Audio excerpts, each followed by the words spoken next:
Salve, Skipoli. I do apologize for being out again. Izzy has a fever. I'm taking her to the doctor. We're gonna find out what's going on. So hopefully shouldn't be missing much more time with you. And I do apologize since the timing is pretty awful.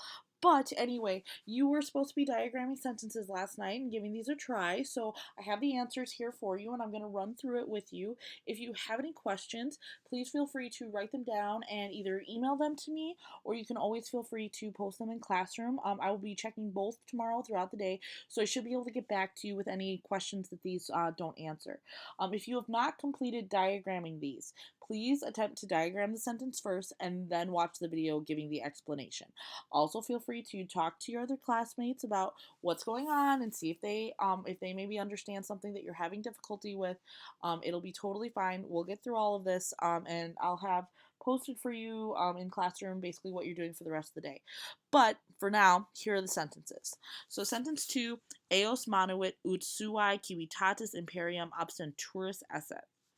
So first of all, we have the principal parts listed. So hopefully you're able to find all these. So feel free, take a moment, hit pause, check the answers.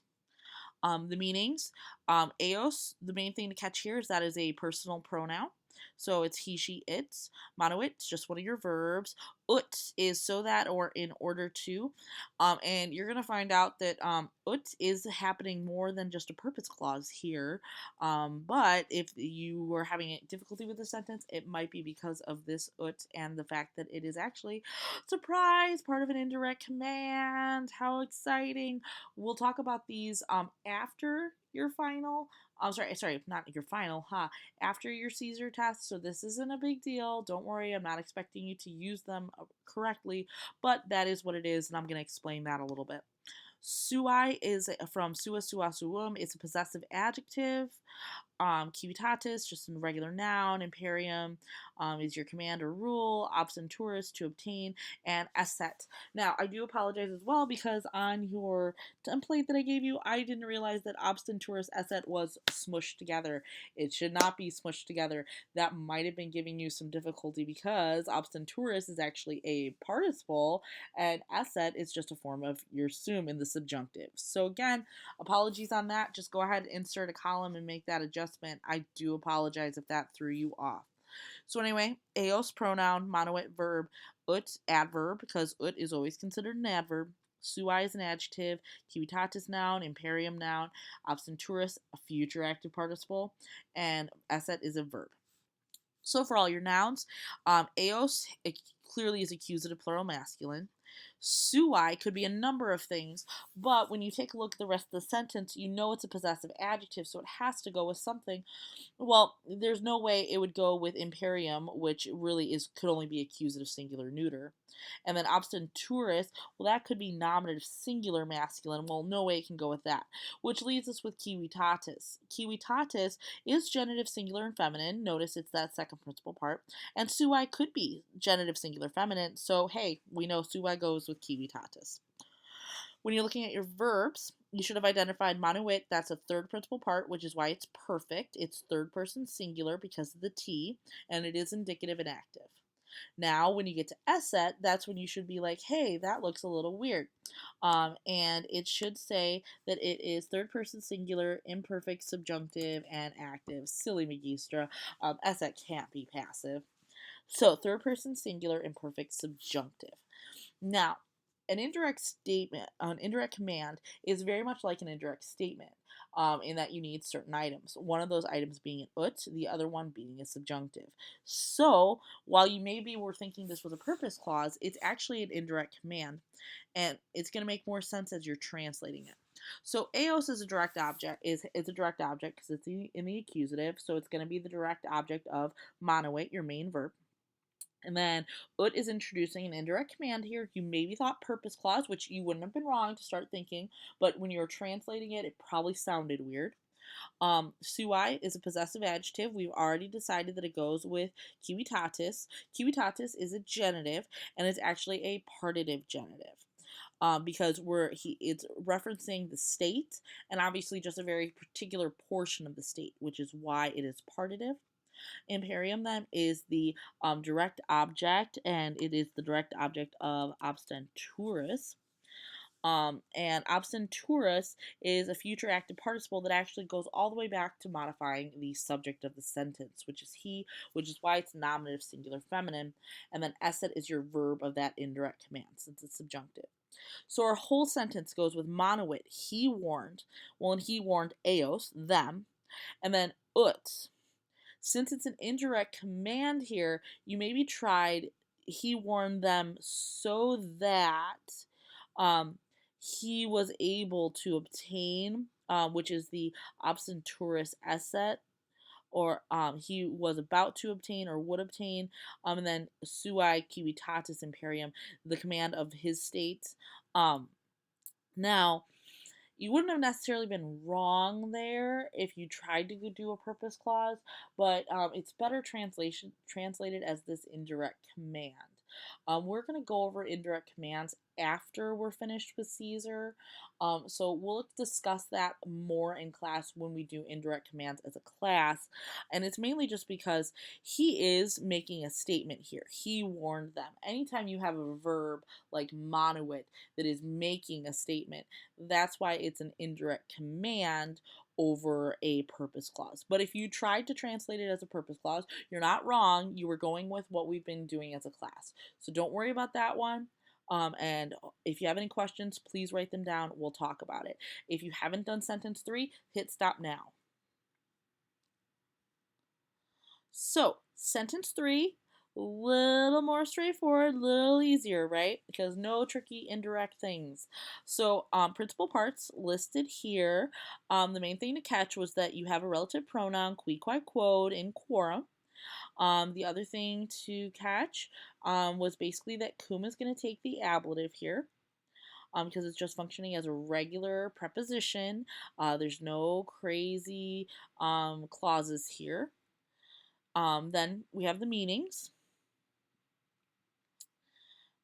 And now we have the parts of speech. So belgae being a noun, quorum relative pronoun, milites noun, sunt is a verb, fortissimi is an adjective, a superlative adjective on top of it, multis also an adjective, proelis noun, cum here as a preposition.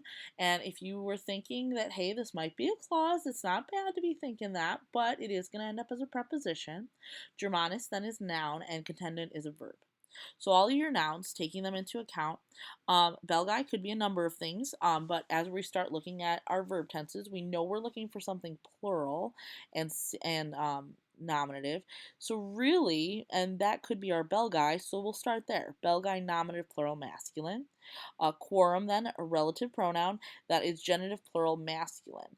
And since it's a relative pronoun, it needs to be referring back to something, and it would make sense for quorum to refer back to belgae as my antecedent because it is plural and masculine, so now we're just using it as a genitive instead. So you have quorum milites sunt as your kind of clause that you're dealing with, not including cum there. So then you need a subject, and that actually comes through in milites. Milites is nominative plural masculine, and it's the subject of the relative clause. Okay, so continuing on, then we have another nominative plural masculine in fortissimi, which it's an adjective, so it's got to agree with something else. And then multis is ablative plural masculine. You could have been thinking dative, but you'll eventually find out that proelis is ablative plural and neuter. It is an ablative of respect, and we'll talk more about that later too. And then cum we know takes the ablative, and germanus is another ablative plural masculine. So it's when you kind of get into the verbs that things should hopefully become a little more clear. Sunt is third person singular present indicative active, so that's real nice, easy indicative. And then contendent, it is third conjugation. So since it's third conjugation, contendent has to be third person plural present. It's indicative and active. How nice! Two indicatives, presents, all good. So belgae then is your subject, and it's your antecedent of the relative clause. So to have a relative clause, I remind you, you need a relative pronoun, and on top of it, it's genitive, so it has to be doing the job of a genitive, meaning it's possessing. Well, it's possessing the subject of the sentence, which is milites, and milites is the subject of your relative clause. So you then all that you need left is the verb of the relative clause, which is sunt. And then fortissimi is just kind of thrown in there for fun, and fortissimi actually modifies your milites, and it's part of that clause, and that is actually where your clause ends. So then you get multis, which is going with proelis. Proelis is an ablative of respect. We haven't officially talked about ablative of respect, but you'll kind of see how it works in the translation in just a second. Cum then is a preposition, and Germanus is the object of the preposition, and contendent is then your main verb of the whole clause. So the sentence reads: the Belgians, so that's your subject, relative clause, whose soldiers are very brave, or the bravest, whose soldiers are the bravest, that would have been fine. And then we're continuing on our sentence to contendent, which is fight, and they fight, well, cum Germanus, with the Germans, and they do so multis proelis in many battles. So that is that ablative of respect, explaining they fight how or they fight in what. Well, they fight in many battles, which is an ablative of respect. We will be reviewing the ablatives again after your Caesar test, mainly because the ablatives are going to come into heavier play when we're dealing with poetry. So that's maybe the tricky part there, was that ablative of respect. But as long as you were able to identify it as an ablative, and as long as you were able to figure out that it's, hey, they're fighting with the Germans in many battles, which hopefully context of the sentence you were able to pull together. Again, email me with any questions or post on Classroom or ask your classmates. Let me know what's going on.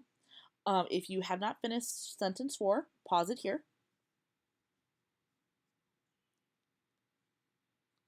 So, sentence 4, shorter, quicker, which we like, right? So, principal parts, illy is from ille, illa, illud. It is our demonstrative adjective. Belgae from belga, belgae. Ab is going to take the ablative. Extremis comes from extremos, extrema, extremum, a nice adjective. Gallia, Galliae from Gallia, Galliae. Finibus from finis, finis. And oriuntur from orior, oriri, ortusum. Hopefully you identified that, hey, that is a deponent. And you're probably wondering to yourself right now, but Magistra, what is a deponent? And if you're not, I'm sorry, you're getting the explanation right now. So a deponent is basically a verb that only has passive forms, but it only translates actively. Notice it only has 3 principal parts, and we did mention this before. So passive forms with active meanings. So when you know that it means to arise, well, you can be arisen, but that's actually going to be a different verb. So when we're talking about arise, we're talking about an action that only can be done actively. So, illy is that and those. Belgae, Belgians. Ab is from when it takes the ablative. Extremis is farthest. Galliae is Gaul. Finibus end. And oriuntur is arise. Your parts of speech are as follows. Pretty straightforward here. Nothing too tricky except for that deponent. So then illy, that has to be nominative plural masculine, is an adjective, so it has to go with something, which, hey, that's what belgae is, nominative plural and masculine. I know Ab is looking for the ablative, and what do you know? There I have an ablative in extremis, and I know that extremis is functioning as an adjective, so it should be going with something. Now, when I'm looking for what it's going with, I start thinking, what could that go with? Well, it could go with finibus, which we decided meant end. So you have to start thinking, is it end that I necessarily want as the translation? Or am I referencing something else? So if I'm talking about the end of Gaul specifically, I'm talking more about territory. And I maybe have to be a little creative with my translation there to help bring it into English. Or I have to look back at my dictionary and I have to make sure I caught all of the translations. Oriuntur then is arise, and that's our only verb. So yea, only one verb. Third person plural, present, indicative, and passive. I remind you, passive in form, though active in meaning because it's a deponent. So you have a demonstrative adjective modifying belgae and illy. Belgae is your subject. Ab is a preposition looking for the ablative. Extremis is actually modifying finibus, which we decided does not mean end anymore, but means territory. Um, Galii is actually possessing that finibus by being a genitive, and you're basically finding out that it is the farthest end of Gaul, which is why we kind of make that adjustment to the idea of territory. Finibus is the official object of the preposition ob, and orientor is the main verb. So those Belgians, Belgae, they arise, orientor, they arise from the farthest territory of Gaul, ab extremis Gallii finibus. So that extremis finibus, that was the part that was hopefully going to bring you into this idea that, hey, look, those are both ablative. Well, the farthest end, well, if I'm referencing geography, well, why wouldn't I just say territory? If you said the farthest end of Gaul, that would be fine. But understand that we're talking about geography here. All right, questions, email or talk with your friends or classroom, whatever works. And if you have not completed question 5, please pause here. So, sentence 5, we've made it to the end, our last sentence, hurrah! So we're looking at dicunt se in animo habere sine ulo maleficio iter per provinciam facere. You should be like, wait a minute, magistra, say, sui sibi say. Oh my goodness. Hey, when have I ever seen say before? I've seen it in indirect statements. Maybe I have an indirect statement. Well, I need a head verb then. Say would be my accusative subject, so I just need an infinitive. So let's scan this sentence. I have an infinitive. I have habere. On top of it, I also have facere. Something interesting is up with this sentence. So I start bringing out my principal parts as they are right there. I remind you, in can take the accusative or can take the ablative. So keep that in mind. You're looking at all your other principal parts and going through pair, another preposition, taking the accusative. So you keep going, keep going.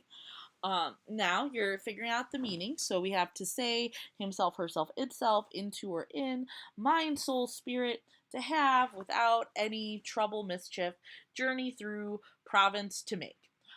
Well, I think I maybe start having an idea of what it's going to say, right? Just from figuring out those definitions. But anyway, I break down my parts of speech just to make sure that I'm all on the right page and to help me identify case numbers and genders. So, say has to be accusative singular masculine because it is functioning here as a reflexive pronoun. And really, I've only ever seen it as an indirect statement, so I think I'm looking at an indirect statement here. I do have a head verb and I do have an infinitive. So I'm going to stick with that and say it's accusative singular masculine for now. In, maybe at this point I've kind of realized that, hey, animo could be dative or it could be ablative. Well, in is looking for an ablative, so it's probably ablative, and then that means we're going in with in plus the ablative for your translation. So that means in. Habere then is that infinitive. And it's a present infinitive and it's active just for fun there. And then sine is actually going to take an ablative as well, which ulo then would be that ablative, and it's an adjective. So you're looking for another ablative, which is maleficio. So both of those being ablative singular neuter, they agree, so we're pretty good there. Iter, oh, Magistra left it out. That should be nominative singular masculine, I believe masculine. Pairs looking for an accusative, and hey, what do you know, provinciam, there is an accusative right there. So, looking at my sentence, and I'm kind of like, hey, all right. So, really, my only verb that has person or number is dicunt, and that makes it plural, third person plural, present, it's indicative, and it's active. Now the other spot I have two infinitives, they're both present and active. Well, this might be seeming a little silly, but maybe I have one overall indirect statement, or maybe I have two indirect statements. So I'm kind of left with this idea that I've got to figure out how to piece this together.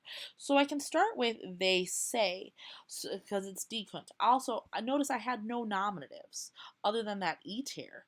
So there's nothing for me to do really with iter right now. So because iter is singular. So decunt then is my subject and is my head verb. But since I have a head verb, I need an accusative subject for the indirect statement, which is what say would be. Because I remind you, anytime you see say, you should automatically think indirect subject of the indirect statement. So they say that, they, and say is referring to they. Well, they have habere. Oh, they have in mind, in animo, and they want to, facere. They want to make, and they're going to facere iter. They're going to make a journey. And they're going to make that journey per provinciam through the province, and they're going to do so sine ulo maleficio, without any mischief.